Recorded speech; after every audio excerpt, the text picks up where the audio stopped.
friends, myself Kanchan Sharma. Welcome to our YouTube channel Genius Classes.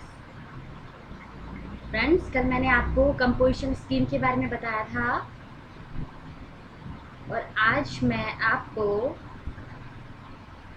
Time and place of supply of goods and services के बारे में बताऊंगी। ठीक है, अधिकतर बच्चों को ये चैप्टर बहुत डिफ़िकल्ट लगता है क्योंकि उनको डेट से पता नहीं चल पाती है, टाइम नहीं पता चल पाता है कि सप्लाई जो है गुड्स की वो कब हुई है, सर्विसेज की सप्लाई कब हुई है। ठीक है, आज मैं आपको एक आसान ट्रिक से ये बताऊंगी और साथ में मैं आपको सेशन भी याद कराऊंगी। ठीक है, सेक्शन भी याद कराऊंगी और आपको मतलब बहुत मज़ा आएगा। चलिए स्टार्ट करते हैं। क्लास बीकॉम बीबीए कोई भी बच्चे देख सकते हैं। ओके, चलिए स्टार्ट करते हैं। Time and place of supply of goods and services. देखिए, सबसे पहले है time of supply of goods under forward charge. ठीक है, time of supply of goods under forward charge. ठीक है, चलिए, under GST the point of taxation that is liability to pay CGST SGST will arise at the time of supply as determined for goods and services. Time of supply of goods shall be the earliest of the following dates. देखिए, जब भी हम time of supply of goods under forward charge की बात करेंगे तो उसका section है 12(2). ठीक है, 12(2) में हम फॉरवर्ड चार्ज की बात करेंगे, time of supply of goods. ठीक है,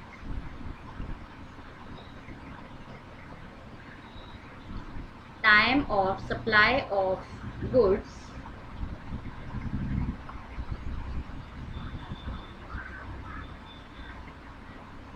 under forward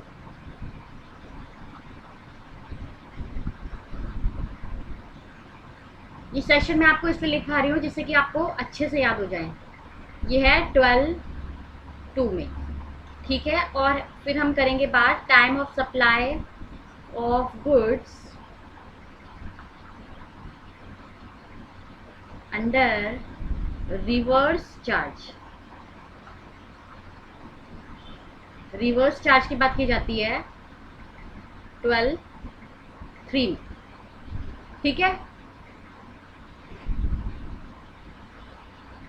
देखिए, time of supply of goods under forward charge. Forward charge में क्या होता है, सप्लायर जो है, supplier will be liable to pay tax. ठीक है, जिसमें सप्लायर जो है वो लायबल हो जाएगा टैक्स पे करने के। ठीक है, और time of supply of goods under reverse charge. Reverse charge में क्या होगा, रिवर्स चार्ज में रिसिपिएंट इज लायबल। ठीक है, रिवर्स चार्ज में क्या होता है, जो रिसिपिएंट होता है, जिसको सामान रिसीव्ड हो रहा होता है, ठीक है, जिसको गुड्स रिसीव्ड हो रहा होता है, वो लायबल होता है टैक्स पे करने के। ठीक है, चलिए, time of supply of voucher.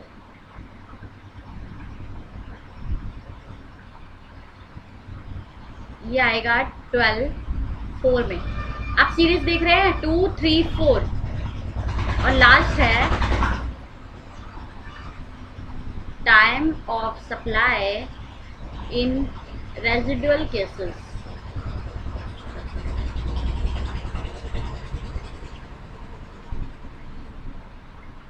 12(5). ठीक है, देख रहे हैं आप 2, 3, 4, 5। ठीक है, बहुत इजी रहेगा याद करने में भी। Time of supply of goods under forward charge जब रिसिपिएंट जब सप्लायर इज लायबल होगा। ठीक है, supplier will be liable to pay tax 12(2). फिर है time of supply of goods under reverse charge 12(3). फिर है time of supply of voucher 12(4) और time of supply in residual cases 12(5). ठीक है, चलिए अब पढ़ते हैं फॉरवर्ड चार्ज को। The time of supply of goods shall be the earliest of the following dates, namely the date of issue of invoice by the supplier for the last date on which he is required to issue the invoice, the date on which the supplier receives the payment with respect to the supply. कुछ समझ में नहीं आया? ठीक है, आया किसी को कुछ समझ में? नहीं। चलिए फिर मैं आपको एक शॉर्टकट तरीके से इसको लिखवा देती हूँ, बस आप अच्छे से अपने नोट्स मेंटेन कर लीजिएगा, ठीक है। Time of supply of goods under forward charge means मैं अब आपको 12(2) का लिखवा रही हूँ, ठीक है ना।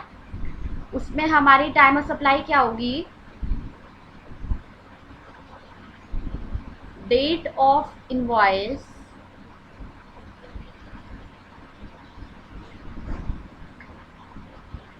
और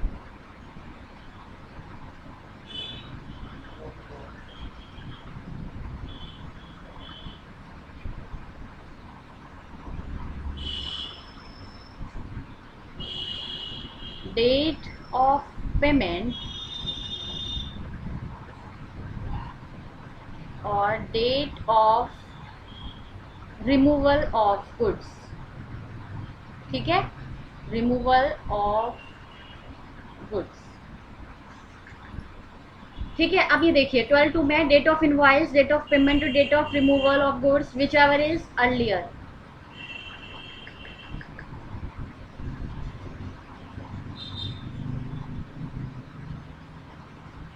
देखिए अब जो डेट ऑफ इनवॉइस है और डेट ऑफ रिमूवल है,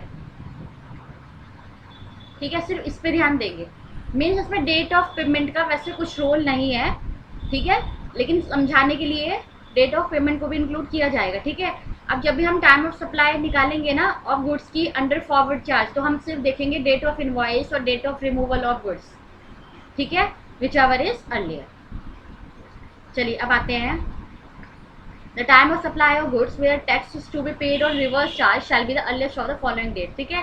ये किसकी बात कर रहा है, रिवर्स चार्ज की, मीन्स 12(3) की, जहाँ पर रिसिपिएंट जो है वो लायबल होगा, recipient is liable to pay tax. उसमें क्या होगा, date of receipt of goods, date of payment और 30 days from the date of issue of invoice by the supplier, ठीक है। इन तीनों डेट्स में से हम जो भी हमारी अर्लियर होगी उसको ले लेंगे, ठीक है।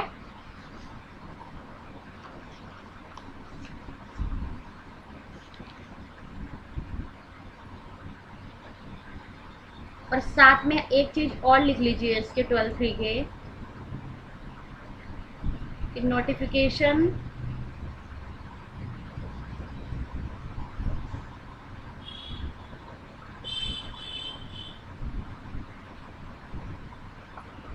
Not applicable 66/2017 not applicable. इसमें क्या था, इसमें क्या था कि जो एडवांस हमें मिलेगा उस पर जीएसटी नहीं लगेगा, ठीक है,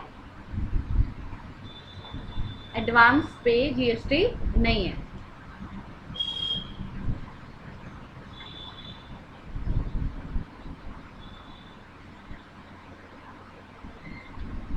date of receipt of goods, date of payment और 30 days from the date of issue of invoice by the supplier, ठीक है।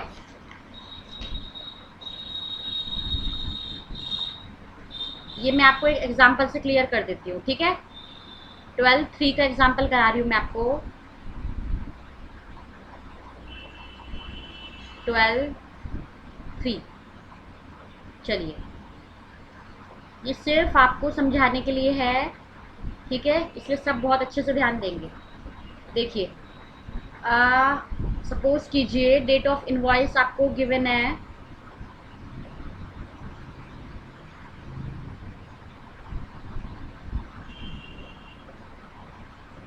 और date of receipt of goods given है, ठीक है, और डेट ऑफ पेमेंट गिवन है।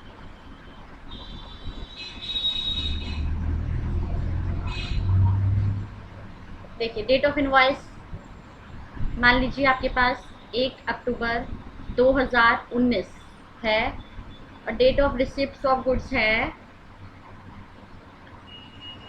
5/10/2019, और डेट ऑफ पेमेंट है 10/10/2019। ठीक है, ये किस केस में है? ये रिवर्स चार्ज के केस में है। ठीक है, reverse charge.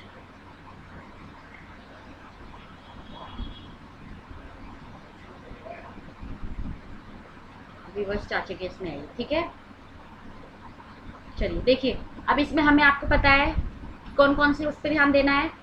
Date of invoice, date of payment, date of receipt of goods, और 31st day from date of invoice. ठीक है, तो हमने देखा डेट ऑफ पेमेंट जो है हमारी वो है 10/10, और date of receipt of goods है 5/10। ठीक है, और हमें 30 डेज भी लेने हैं अभी from the date of invoice. Means हम डेट ऑफ इनवॉइस पे तो यहाँ ध्यान देते ही नहीं है। ठीक है ना, तो ये जो है ये तो मैटर ही नहीं करता। ये देखिए ऊपर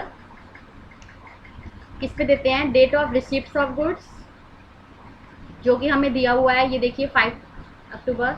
डेट ऑफ पेमेंट दिया हुआ है, ये देखिए 10 अक्टूबर, और 30 day from the date of issue of invoice, और ये हमें खुद से निकालना है 30 डेज। ठीक है, तो हमने देखा डेट ऑफ इनवॉइस हमें गिवन है, तो हमने 30 डे निकाल लिए, 30 days from date of invoice.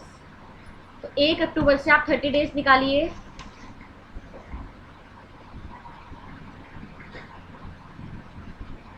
30 October,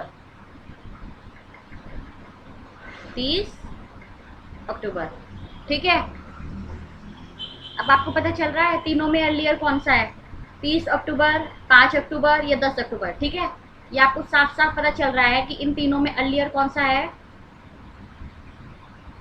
whichever is earlier। बताइए कौन सा है, इसमें अर्लियर है 5 अक्टूबर। ठीक है, इसलिए हमारी टाइम ऑफ सप्लाई जो है वो हो गई 5 अक्टूबर 2019। आई होप आपको क्लियर हो गया होगा। ठीक है, चलिए नेक्स्ट में चलते हैं, time of supply of services.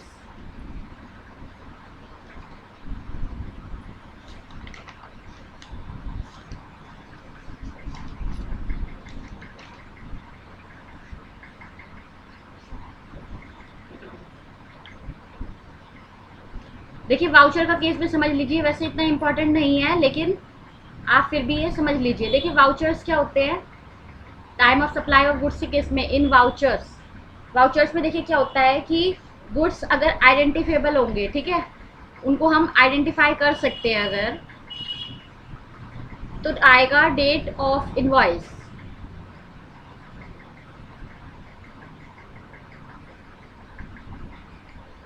Goods अगर आइडेंटिफेबल होंगे तो होगा डेट ऑफ इनवॉइस, और नहीं होंगे तो होगा डेट ऑफ रिमूवल।